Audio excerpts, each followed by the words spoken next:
Assalamualaikum warahmatullahi wabarakatuh. Alhamdulillah, hamdan katsiran thayyiban mubarakan fih. Salatu wassalamu ala Rasulillah wa ala alihi wa sahbihi man walah ma ba'du.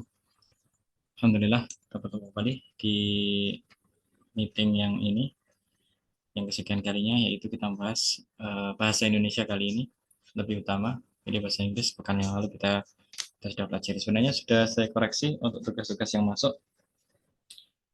Alhamdulillah juga apa yang dikerjakan luar biasa, sudah sesuai dengan apa yang kita harapkan. Baik, untuk bahasa Indonesia ini nanti kita seperti biasanya selesai pada pukul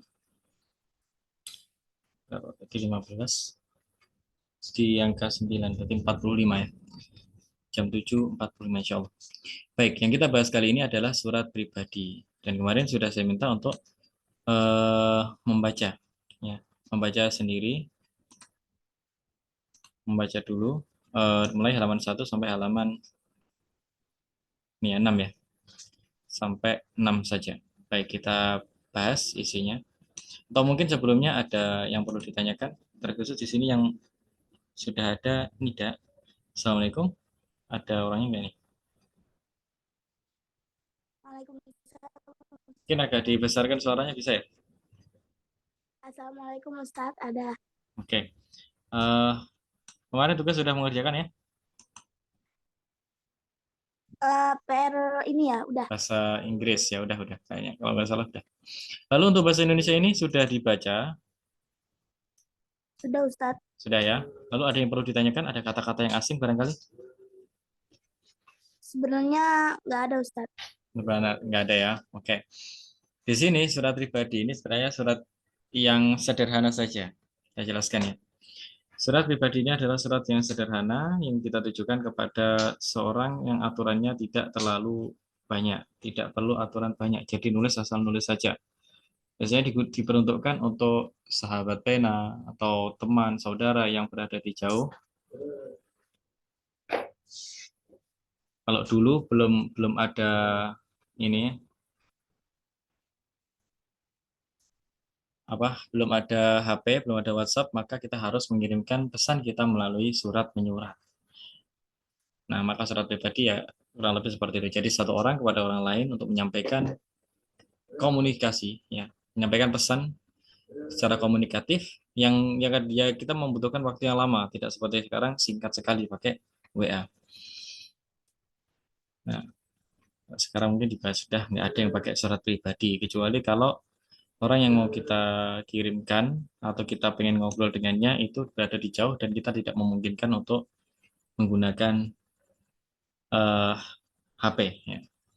Kalau bisa mungkin nggak ada mungkin. Ya, contohnya nih, kalau ada saudara kita yang masih berada di pendidikan akademi militer barangkali, di sana tidak pakai HP, tidak bawa HP, maka kita mengirimkan pesan kita harus menggunakan surat menyurat begitu. Nah, mengidentifikasi unsur surat pribadi, ya kurang lebih seperti itu ya. Oh, di sini jelaskan dulu surat pribadi sebagai sarana berkomunikasi antara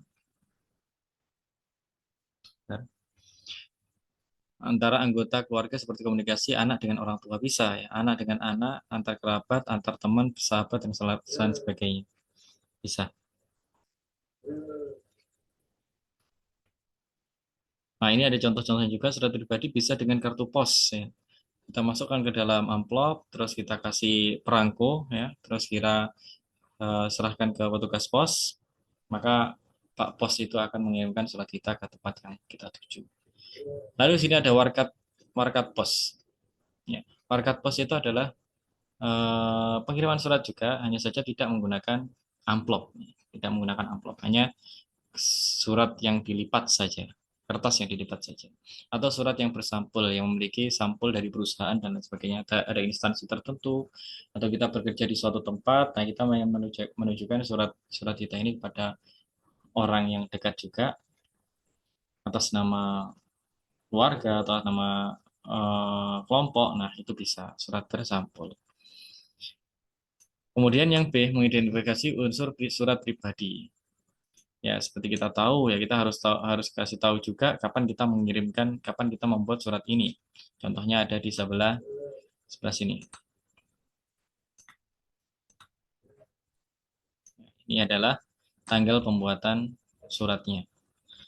Yogyakarta di tanggal 29 November 2017. Untuk siapa? Untuk sahabatku. Siapa namanya? Pas ini yang kedua. Terus ada alamat yang dituju ya. Siapa yang dituju atau siapa yang disapa. Terus kemudian ada alamatnya, rumahnya, yaitu di Lampung. Di bagian ini ada salam pembuka. Lalu ini bagian isinya. Ini salam pembuka, ya. Ini adalah bagian isinya yang dibahas. Kalau salam pembuka kan biasanya ya basa-basi, gimana kabarnya dan lain sebagainya, kayak gitulah. Nah, lebih. Insya Allah apa yang ini kalau sudah baca, sudah paham nih. Kita bahasnya singkat saja. Kalau ada pertanyaan nanti silahkan ditanyakan. Ini masih bagian isi juga. Ini masih bagian isi juga.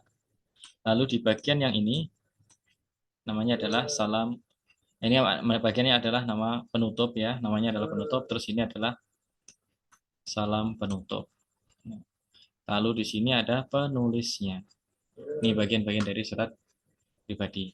Jadi kalau kita breakdown, kalau kita pilah-pilah lagi, ada tadi alamat, tanggal pembuatan surat, terus ada nama yang dituju, terus alamatnya berada di mana, salam pembuka atau pembukaan juga bisa, terus isi, penutup, dan salam penutup. Terus kemudian diakhiri dengan penulisnya.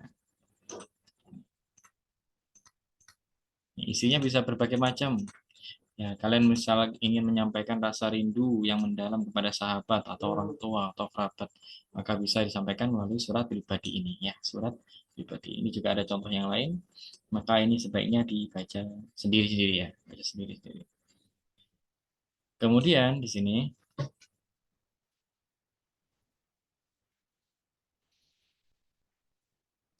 dijelaskan lagi bahwa surat pribadi adalah surat pribadi yang ditulis oleh seseorang dan yang tidak bersifat resmi. Maknanya bukan untuk kepentingan umum ya, bukan untuk kepentingan umum. Kepentingan perusahaan tapi secara umum tidak. Surat pribadi antara lain surat untuk keluarga, surat untuk teman, surat untuk sahabat dan sebagainya. Memang ini tidak tren saat ini tapi baik untuk kita pelajari karena barangkali nanti kita juga butuh paham ya, bahwasanya kita bisa menghubungi siapapun meskipun tidak menggunakan HP.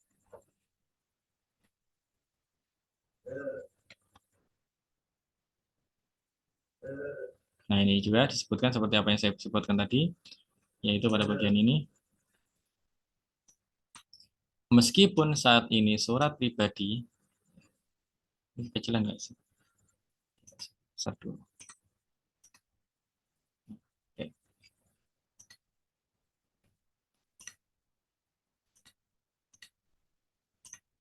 Pada bagian ini, meskipun saat ini surat pribadi sudah mulai tergeser dengan adanya komunikasi melalui WhatsApp atau SMS, namun tetap saja surat pribadi perlu dipelajarkan atau perlu dipelajari. Dengan menulis surat pribadi, kita belajar bagaimana berkomunikasi dengan santun, mengetahui tata cara menulis surat, mengetahui bagaimana mengirim surat melalui kantor pos terutama ya, biar kita juga tahu gunanya kantor pos itu untuk apa nih, dan bisa menyampaikan perasaan secara panjang lebar. Kalau dari WA biasanya ya kalau panjang males bacanya, gitu ya, dari WhatsApp.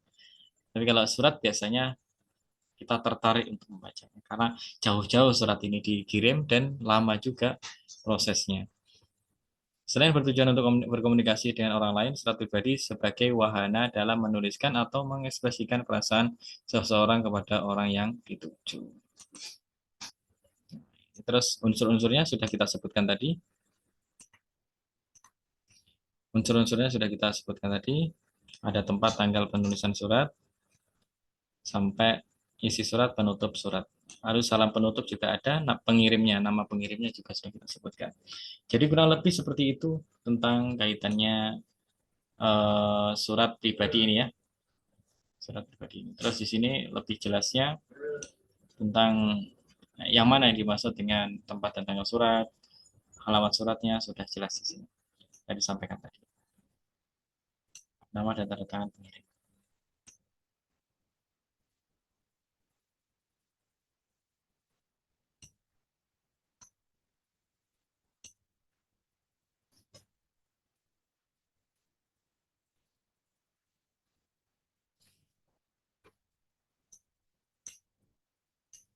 Untuk ini mungkin ya belum paham ya, bisa jadi belum paham. Sebenarnya ini di SD mungkin juga pernah dibahas bahwa ada surat pribadi, itu juga ada surat resmi. Ada surat resmi. Entah ini pernah dibahas atau belum ya ini. Barangkali ini tidak pernah nggak belajar surat pribadi Eh, sebelum ini. Jalur surat pribadi pernah Ustadz. Cuman kalau surat resmi itu pas SD kelas 6 anak nggak terlalu paham. Cuman kalau Ya, ya, ya, jazakallah. ya sempat belajar itu. Oke. Berarti untuk surat resmi belum ya. Tapi seingat saya ada kurikulumnya untuk di SD ya. Surat resmi bedanya adalah ini surat yang ditujukan dari lembaga kepada lembaga yang lain, kelompok kepada kelompok gitu biasanya. Contohnya sekolah kepada sekolah, dinas kepada dinas kayak gitu. Perkantoran dengan perkantoran kayak gitu. Atau biasanya kalau di sekolah itu ada, kalau sekolah umum ya, ini ada biasanya surat resmi ditujukan untuk menyampaikan pengumuman dari OSIS kepada seluruh santri atau seluruh seluruh murid biasanya menggunakan ada kop di atasnya. Makanya di sini dituliskan ciri-ciri surat pribadi tidak menggunakan kop surat. Ya, tidak ada kop surat. Nanti mungkin ketika kita bahas surat resmi ada nih kop surat. Ini kita akan pelajari. Tidak ada nomor surat, ini juga adanya di surat resmi.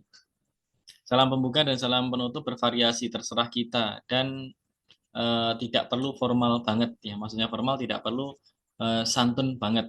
Kadang-kadang kalau kita sudah biasa panggil bro ya udah bro gitu. Kalau surat resmi tidak boleh ya, harus formal bahasanya. Lalu penggunaannya bebas kalau surat pribadi ini. Kadang-kadang kata-katanya itu juga tidak harus sopan nih biasanya. Kadang-kadang bahasanya bahasa-bahasa teman sebaya. Format suratnya juga bebas. Maksudnya format suratnya bebas, kadang-kadang juga tidak sesuai dengan aturan yang ada di atas tadi. Itu maksudnya. Tidak selalu seperti aturan yang ada di atas tadi. Tadi kita lihat ada misalkan penulisnya berada di sebelah kanan. Kanan bawah ya penulisnya. Penulis surat. Mana? Kadang-kadang kita bisa bisa tahu penulis surat ini tempatnya nggak di kanan. Kadang-kadang ada yang di sini karena aturannya bebas. Aturannya bebas. Ini surat pribadi. Kapan-kapan kita coba latihan membuat juga ya. Ini belum waktunya dulu. Kita bahas-bahas dulu. Nah, nanti setelah ini maka silahkan dikerjakan ya. Latihan 2 ini apa sih? Baca Oh ya, ini bagus nih. Nomor 1, tuliskan isi surat 1 dan surat 2 di atas. Isinya saja ya, berarti kita bisa katakan judulnya aja. Tentang apa nih? Mungkin tentang tadi rasa kangen dari si A ke si B. Atau yang kedua mungkin dia minta tolong sesuatu untuk mampir ke rumah. Nah, mampir ke rumah kapan-kapan kayak gitu. Jadi sesuai dengan apa yang kalian baca di atas tadi. Surat 1 dan surat 2 bedanya apa? Isinya saja ya, nggak usah ditulis semua. Judulnya saja, kira-kira bahasannya apa yang terkandung di dalamnya. Lalu yang kedua, mengapa Nur Sabrina menulis surat kepada Ros? Ya, dia itu butuh apa? Apa yang perlu disampaikan kepada Ros? Ini hampir mirip ya dengan yang atasnya. Kalau ini isi suratnya. Oh, begini. Sorry, sorry, sorry. Maaf. Berarti isi suratnya ya. Berarti ditulis kembali. Oke, nomor satunya kita buat bonus saja. Karena tadi sudah dibahas ya. Isi suratnya adalah setelah pembukaan dan penutup. Oke, kira-kira nih, Hilma. Ada nggak Hilma? Ada Hilma?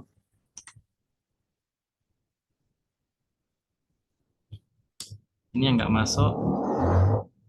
Siapa ini? Ada satu lagi nih. Oh, Widi. Ya, Widi nggak masuk. Hilma? Hilma? Coba kalau bisa mendengar saya, kira-kira isi itu mulai di bagian yang mana? Oke, saya bantu es. Saya bantu. Apakah mulai dari nomor satu ini? Apakah mulai gimana gimana?